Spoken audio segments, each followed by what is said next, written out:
Hey, friend, I hope you know this is Pat Boone, and you and I are enjoying TV Confidential with my buddy Ed.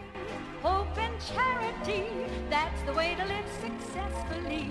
Ed Robertson, along with our guest Julie Rogers Pomelia. Julie Rogers Pomelia, granddaughter of Roy Rogers and Dale Evans. Julie's book, Your Heroes, My Grandparents, A Granddaughter's Love, not only is the first book written by a grandchild of Roy Rogers and Dale Evans, but gives you a glimpse into who Roy and Dale were as people, including how the values they showed on screen and on stage were no different than the values that they practiced at home. Your Heroes, My Grandparents, A Granddaughter's Love, available hardcover, paperback, and as an ebook through Britain Publishing and Amazon.com.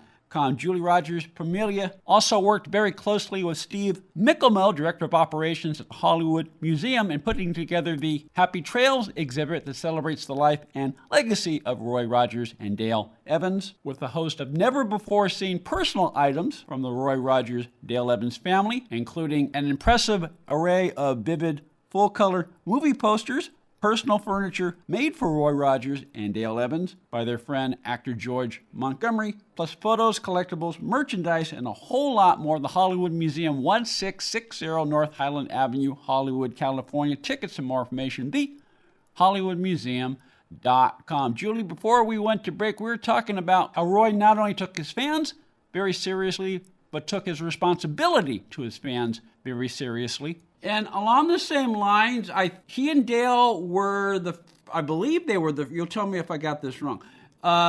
He and Dale, I believe, were the first to adorn their costumes with rhinestones. And that was also part of what made them different than anybody else. Yes, he was almost, in essence, the first Rhinestone Cowboy.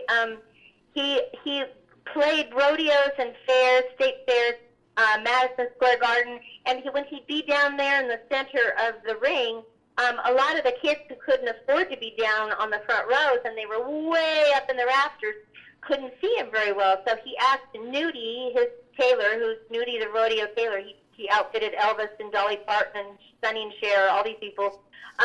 He asked him if he would put rhinestones and really glitz them up so that when the stage lights, spotlight showed on him, the kids way up high could see him and get a good show.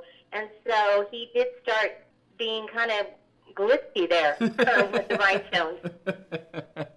Yeah. We're talking to Julie a few days before the Christmas holidays, even though this particular segment will probably air sometime after the holidays. But I'm trying to remember, one of the things you were able to do, and this is not something every kid could say, but at one point, I think you and your siblings were invited to appear with Roy and Dale on camera on a holiday special with Jonathan Winters. Oh, yeah. We were on a few holiday specials and commercials and things like that. But Jonathan Winters, just about ruined his show, although he turned it around and made it funny. My little cousin decided he didn't want to come over when Jonathan Winters was going to tell us a story, and we all had to gather around him. He didn't want to come over, so he wanted to keep playing with the toys under the tree because it was a Christmas set. Yeah. And he ended up throwing a ball and hitting Jonathan Winters in the head and knocking his Viking hat off that he was wearing. And Jonathan Winters was actually pretty, not happy with my my little cousin, but he didn't show it. He just ran with it, and he went off script and just improvised, and it was so funny that cameramen had tears running down their faces. They were laughing so hard, and of course his mom, my aunt, was mortified and finally caught him and grabbed onto him and held him the rest of the show. But he was running amok on stage, and years later Jonathan Winters ran into Grandma at some other event, years later, and he said, "Hey Dale, how's that blankety-blank grandson store?" He still remembered him, and by now, Rob is a pastor. He's a really nice man. I mean, but he was a little pistol when he was 3. That's so. He'll never live that down with all the cousins. Julie Rogers Pomelia is on the line with us. Julie is the granddaughter of Roy Rogers and Dale Evans. Julie's book, Your Heroes, My Grandparents, A Granddaughter's Love, available wherever books are sold. in hardcover, paperback, also as an ebook through Amazon.com as well as Britain Publishing. Julie put together the wonderful Happy Trails exhibit along with Steve Mickelmo, a director of operations at the Hollywood Museum, the Hollywood Museum, 1660 North Highland Avenue in Hollywood, California, thehollywoodmuseum.com. When did you first realize that your grandparents, Julie, were a little more popular than the other kids' grandparents? Well, yeah, it's so weird because, when you grow up with something, normal is whatever you grow up with. And I'd watch Grandpa's TV show in the reruns by the time I was born with Grandpa. And I just figured everybody's grandpa had a TV show, and they were doing the same thing. So when I got into second grade, my teacher, we'd have those weekly readers, Scholastic News things, and he was on the cover, full-page picture of him on the cover, and she brought me up to her desk, and she said, "Julie, do you know who this is?" And I thought, well, yeah, that's my grandpa. But I thought to myself, why are you acting so weird? I didn't say that because I was very respectful, but it just really threw me. I thought, what's the deal with this? So I went home and I asked my parents, and that was kind of the beginning of knowing, oh, not everybody's grandpa does this,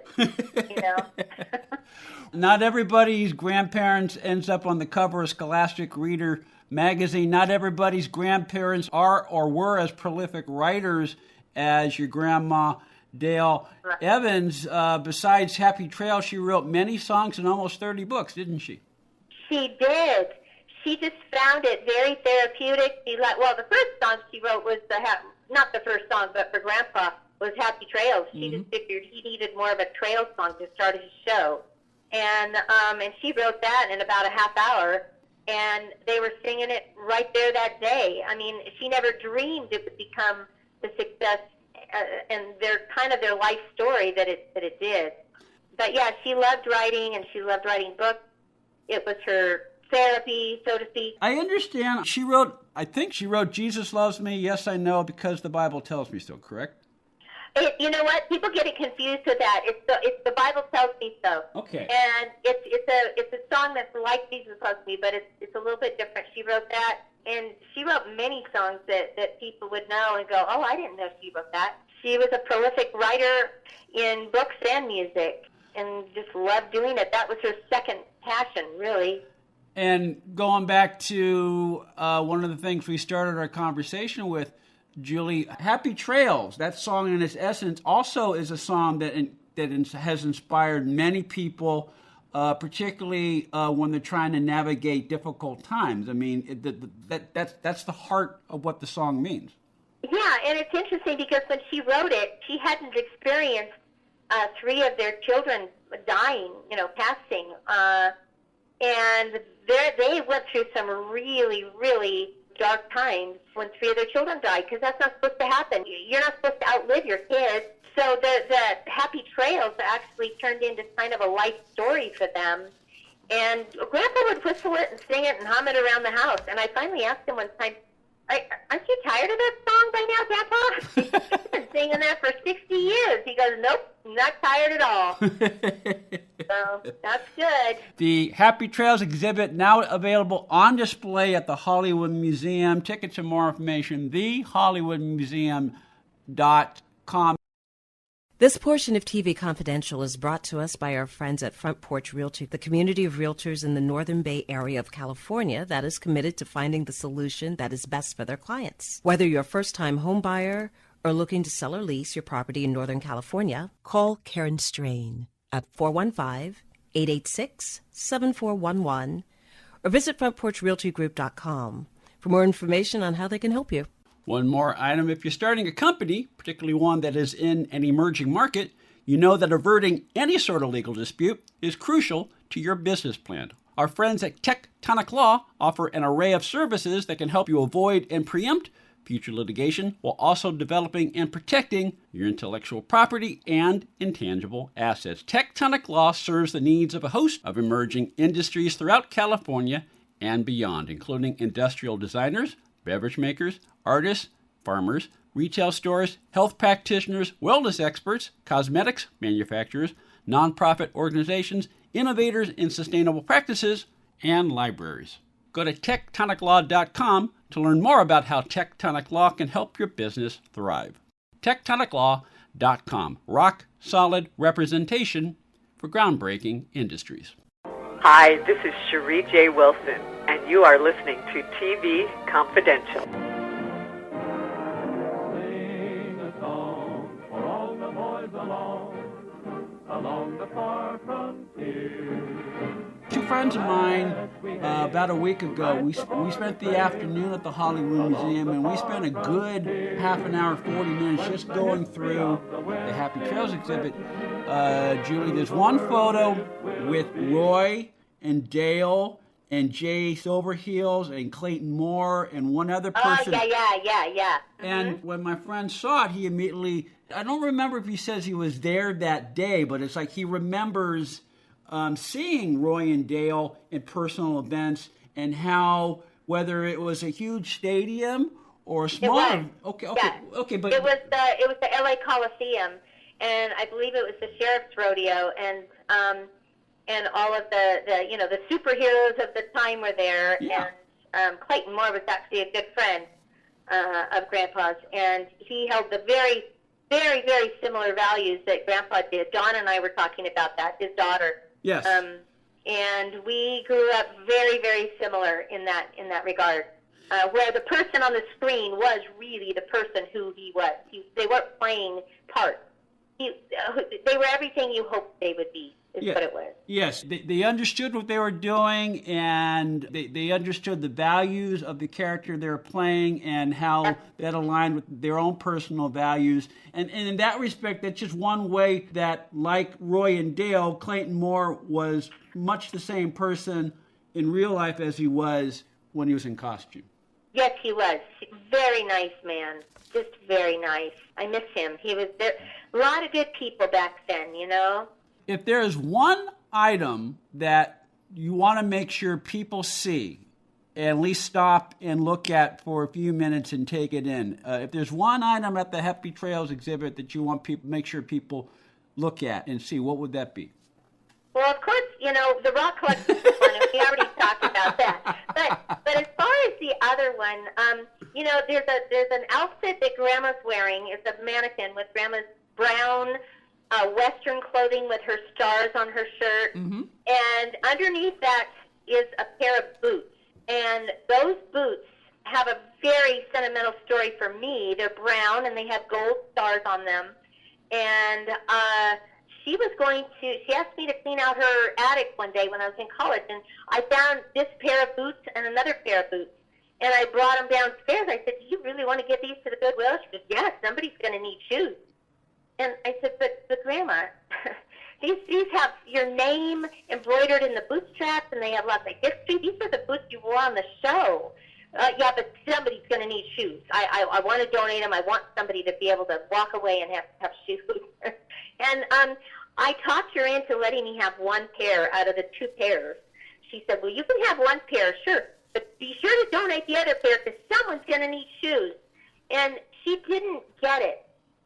It was so cute because she didn't get why her boots would be a special keepsake for anybody. She just saw them as shoes that somebody would need, you know? Well, listening to you, it reminds me of, there are many other examples of not just iconic performers such as your grandma and your grandpa, but other people, not necessarily in the entertainment industry, they don't always realize the impact their work has on the greater public. They're doing. Joe Montana. One of my favorite Joe Montana stories is when a sports writer asked, "What's your thought process as you're leading the 49ers down the field in the last 2 minutes of the game?" And Montana looked at him kind of blankly. It's like he didn't. He just instinctively does what he does. He doesn't realize the greater reaction. And so that's exactly what you're talking about.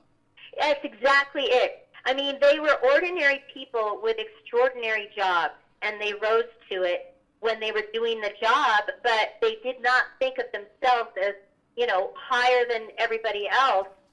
They were just doing an honest job, and they felt good about it. They could have a voice to help people. You know, they were very into helping special needs children after having one themselves. You know, Down syndrome and other needs, and they didn't notice it. And that's why I want you to see those brown boots in the display with the gold stars under that outfit.